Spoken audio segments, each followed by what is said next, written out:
Or a chick's brother. Remember, the brother gets the blame in the second one. Right, and right. So the lady That's cop sees them. Yeah. Yeah, but that's my thing, is that it's just the whole red herring thing. I don't like that exact, it would be fine if it was Candyman doing it. I don't need them to do the whole, well, it was this person doing it. It's just, I don't know. That's probably Well, the second one, though, gives you that backstory. You actually get to see them cut off his hand. You don't get that in the first one. You only get to hear about it, I do like that. I do. I just have a problem with the fact that they did the same shit over and over again, So for me, I didn't really like it. I didn't like the third one really. I think it had Nikki Sixx's ex-wife, blonde. Yeah. Playboy bunny type. Yeah, she was in the lead. Really Donna D'Errico. D'Errico. Yeah. Yeah, and then they had bad. one. I don't think it was the same one, but there was one where they had Nick Corey from Nightmare 1, Rod. He played sort of like the red herring in one of them. Supposed to be some killery type at the art gallery exhibition or whatever. So, I pissed in the bushes while on the show this time. It's cold outside. Good God. It is fucking cold. Jesus Christ. Fellas. Vic and I kept talking. We wanted it to be like fall weather, but this is a little stupid. This isn't fall weather. No, not at all. That's what's grinding my gears. It's too goddamn cold. It is. Oh. So, have you guys watched Hell House LLC, Abaddon Hotel? Hell House LLC. I have not. I recommend it. Where'd you watch it? Netflix. Oh, okay. Oh, is that the TV show or is that a movie? It's a movie. It's a sequel. The first one was called Hell House LLC, and if you haven't seen it, they put a haunted house inside, a haunted house attraction inside a real fucking haunted house, and it's fucked up. There's gratuitous blood, violence, death. There's just fucking murder all over the goddamn place. It's out of control. And I didn't think they could up the ante with the second one, but they did, and I was like very surprised. Like when I saw Terrifier, I was like, this is either going to be really good or this is going to be shit. And there's no two ways about it. And there's no in between. It's going to be awesome or it's going to be shit. And then I saw it and I was like, this is fucking great, So I recommend that one. And then I told you that little story about the haunted attraction about 30 minutes for me, Travis. I think we talked about that on the World of World show about the rich lawyer that was erased from Tennessee's historical records. You can only find him through the old archives. Vic probably wouldn't like that story. Do you remember enough of it to tell him right quick? You asking Probably me? not. Yeah. No, I don't remember enough of it. Well, so Vic, there's a haunted house that's one of those you get your money back if you make it through it haunted house things. Just down the road a piece for me, about 30 minutes. It's in Goodlettsville. It used to be a country music club called the Starlight. And that's what it became back in the 50s, and it was that way until they shut it down mysteriously for whatever reason about 4 or 5 years ago. So what they did is it originally was a mansion, one of the largest, like the largest Victorian type mansions in Tennessee. And the guy that owned it was a really wealthy businessman, a lawyer. So he gets his property built, right, and it takes them years to get this shit built, like years. And it's beautiful. What you could see, there's not much of it left, to be honest. But so they made it into a haunted house, and apparently it's like supposed to be super fucking intense. But okay, so they constructed the house back in 1892, and literally it was huge. I mean, I can't tell you how many hundreds of people. 40,000 square feet is how big this fucking house was. So this lawyer's name was Isaac Ketchum. He was a Nashville lawyer. So for whatever reason, one night he goes in there and murders his whole fucking family. July 2nd, 1899. They're saying up to 56 people were murdered in this house in one night, and he killed all of them. And then he hung himself in the barn after he set the barn on fire, and they watched him hang and watched the house and the barn burn. So, yeah. So basically, after he died, nobody wanted anything to do with the house. There was a fire that hit it in 1927. Mysterious. They don't know who started it or how it got started, but it burned over 60% of the house down to nothing. So then in 1952, somebody bought it and turned it into the Starlight Dinner Club. I mean, it stayed the Starlight Dinner Club until like 2014. Now it's back to being now it's a haunted house, one of those pay as you know, if you survive it and make it through, we'll give you your money back haunted houses. But I would love to take a trip up there because you can't find this guy in the records unless you go to the actual archives downtown Nashville and look him up the old way. You can't find him. They're just trying to bury it or what? Yeah, they're trying to bury it. I mean, because look at the reputation. He killed up to 50. There were so many bodies that they lost track. And they were cut up. That's wild. I mean, they're saying it was up to 56, but they can't be fucking sure. They know for sure 3 people were dead, and they know for sure it was from 30 to 56, and they can't be sure how many others were killed in the house. But that was in one night. Wow. That was July 2nd, and he killed all of them, every single one of them in the house. His mother, his daughters, his sons, his wife, his in-law, everybody that was in the fucking house. And now they've got that. What's left of the house is you pay to go in haunted house, and if you survive it, then you get your money back or whatever. So I would be interested to go into that place just to I want to go to see. You want to go? Hell yeah, I do. We'll have to make it a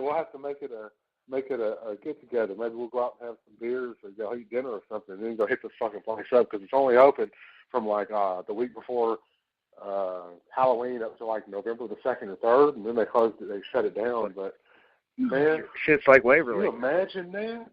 Can you imagine that? Yeah, You kill your whole fucking family, then burn the fucking house up, burn the barn, and as you're burning the barn, you hang your fucking self for the entire community to see.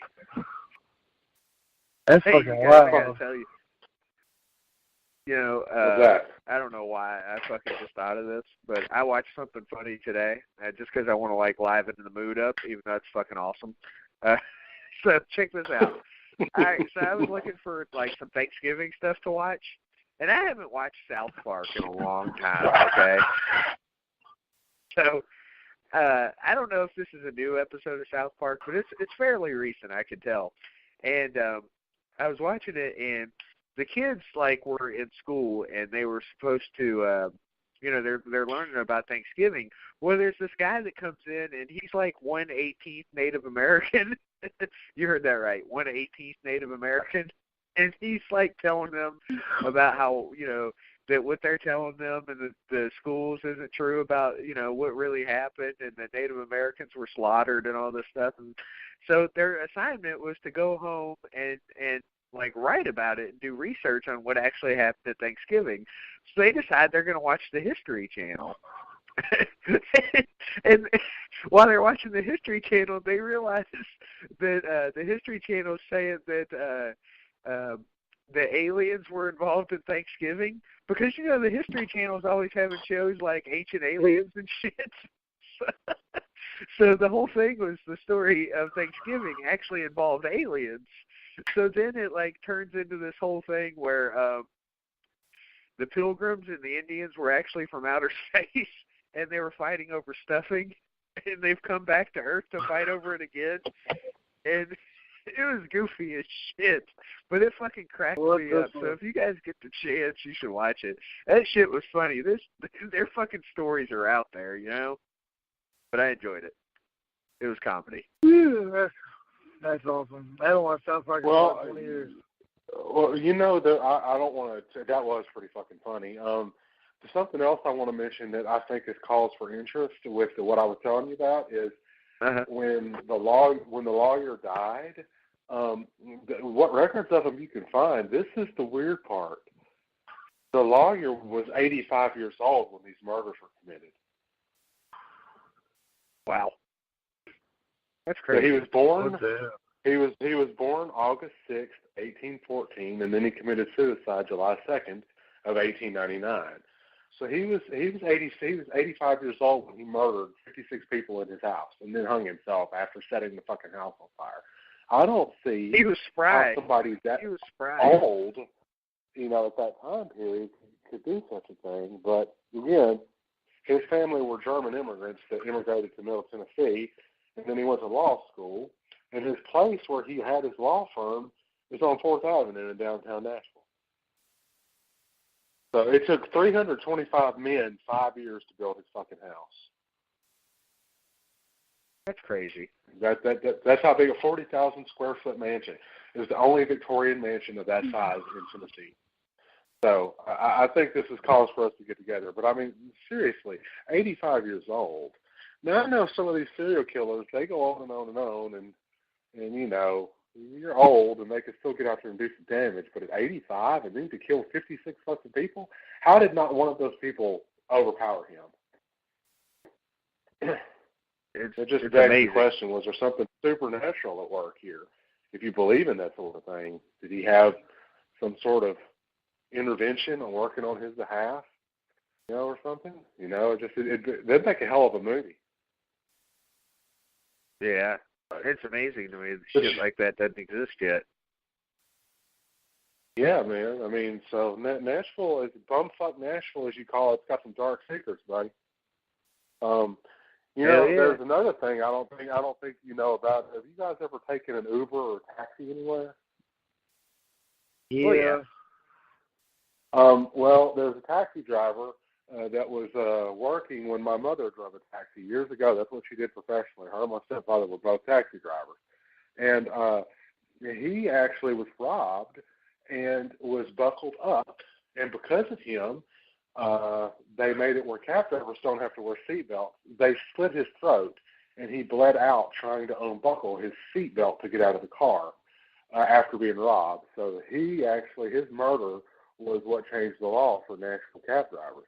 So that's why they don't have to, in the eyes of the law, wear a seatbelt. It's not required for them to have to wear one. That's some Zodiac shit, even though he used a gun. Yeah. You know what I mean? Well, yeah, but I mean, could you imagine bleeding out in your fucking car, trying to unbuckle yourself where somebody slits your fucking throat, and then, and in Skull's Rainbow Room, that place, my mother knew Skull, and he was murdered in his bar, and weird shit has gone on in his bar ever since. It's always on all the ghost tours, lights going on and all, people screaming and shit, and it's craziness. But yeah, man, Nashville's got some dark fucking history. And then there was that embarrassing shit that happened to me when I was at the fucking cemetery, and one of the Civil War guys, they had broken into his above ground chamber where his remains were, and me, trying to be a good person, moved the fucking thing back over his grave. In the process, the wind blew, and he blew out all over me. So his dust, his cremated, his bones that had become dirt and dust blew out all over me. Wow. So, yeah, he got it. It was in my mouth and all kind of shit, man. In my eyes. It was crazy. He was in your mouth. Shut up, Travis.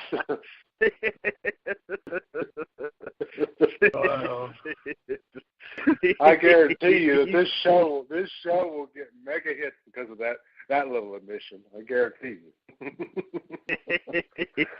Blake had another man in his mouth.